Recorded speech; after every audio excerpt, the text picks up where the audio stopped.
ಶಿವಮೊಗ್ಗ ಜಿಲ್ಲೆಯ ಹೊಸನಗರ ತಾಲೂಕಿನ ರಿಪ್ಪನ್ಪೇಟೆಯಲ್ಲಿರುವ ವರಸಿದ್ಧಿ ವಿನಾಯಕ ದೇವಸ್ಥಾನದಲ್ಲಿ ಇತ್ತೀಚೆಗೆ ಅತ್ಯಂತ ಭಕ್ತಿಪೂರ್ವಕವಾಗಿ ವಾರ್ಷಿಕೋತ್ಸವ ಕಾರ್ಯಕ್ರಮವು ನೆರವೇರಿತು.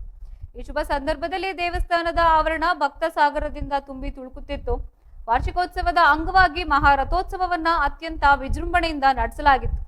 ರಥೋತ್ಸವದಲ್ಲಿ ಸಾವಿರಾರು ಭಕ್ತರು ಭಾಗವಹಿಸಿ ದೇವರ ಕೃಪೆಗೆ ಪಾತ್ರರಾಗಿದ್ದಾರೆ.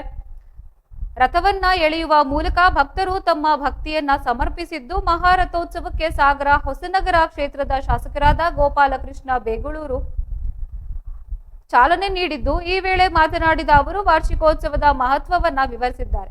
ಕ್ಷೇತ್ರದ ಶಾಸಕರಾದ ಅವರು ದೇವಸ್ಥಾನದ ಅಭಿವೃದ್ಧಿಗೆ ತಮ್ಮ ಬೆಂಬಲವನ್ನ ವ್ಯಕ್ತಪಡಿಸಿದ್ದು, ಸುಡು ಬಿಸಿಲಿನ ನಡುವೆಯೂ ಆಗಮಿಸಿದ ಭಕ್ತರಿಗೆ ಶ್ರೀ ಶ್ರೀ ಶ್ರೀ ಡಾಕ್ಟರ್ ಶಿವಕುಮಾರ್ ಭಕ್ತರ ಬಳಗದಿಂದ ತಂಪಾದ ಪಾನೀಯಗಳ ವ್ಯವಸ್ಥೆ ಮಾಡಲಾಗಿತ್ತು.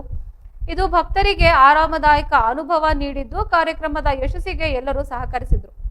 ಇದಲ್ಲದೆ ವಾರ್ಷಿಕೋತ್ಸವದ ಪ್ರಯುಕ್ತ ದೇವಸ್ಥಾನದಲ್ಲಿ ವಿವಿಧ ಧಾರ್ಮಿಕ ಮತ್ತು ಸಾಂಸ್ಕೃತಿಕ ಕಾರ್ಯಕ್ರಮಗಳನ್ನು ಆಯೋಜಿಸಲಾಗಿತ್ತು. ನಿನ್ನೆ ಸಂಜೆ ದೇವಸ್ಥಾನದಲ್ಲಿ ನಡೆದ ಭಜನಾ ಕಾರ್ಯಕ್ರಮದಲ್ಲಿ ಶ್ರೀರಾಮ ಭಜನಾ ಮಂಡಳಿ ಹಾಗೂ ಶ್ರೀರಾಮೇಶ್ವರ ಭಜನಾ ಮಂಡಳಿಗಳಿಂದ ಭಕ್ತಿಪೂರ್ವಕ ಭಜನೆಗಳು ನೆರವೇರಿದ್ದು, ಈ ಸಂದರ್ಭದಲ್ಲಿ ಗ್ರಾಮಸ್ಥರು ಮತ್ತು ಇತರ ಗಣ್ಯರು ಉಪಸ್ಥಿತರಿದ್ದು ಕಾರ್ಯಕ್ರಮದ ಯಶಸ್ಸಿಗೆ ಸಾಕ್ಷಿಯಾದರು.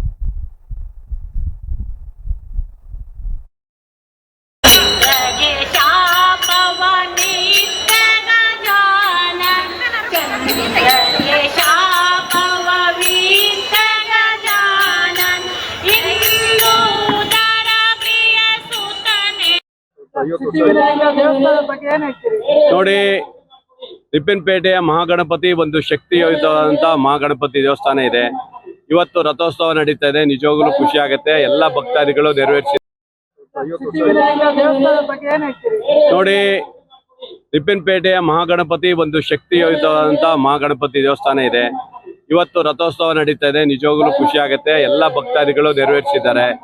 ಈ ಮಹಾಗಣಪತಿಯಲ್ಲಿ ಕೇಳೋದಿಷ್ಟೇ, ನಮ್ಮ ತಾಲೂಕು, ರಾಜ್ಯ, ದೇಶ ಎಲ್ಲೂ ಸಹ ನಮಗೆ ಯಾವುದೇ ಅನಾಹುತ ಆಗದೆ, ಯಾವುದೇ ವಿಘ್ನ ಬರ್ದಂಗೆ ನಮ್ಮನ್ನ ರಕ್ಷಣೆ ಮಾಡಪ್ಪ ಅಂತ ಮಹಾಗಣಪತಿ ಕೇಳ್ಕೊಳ್ತೀವಿ.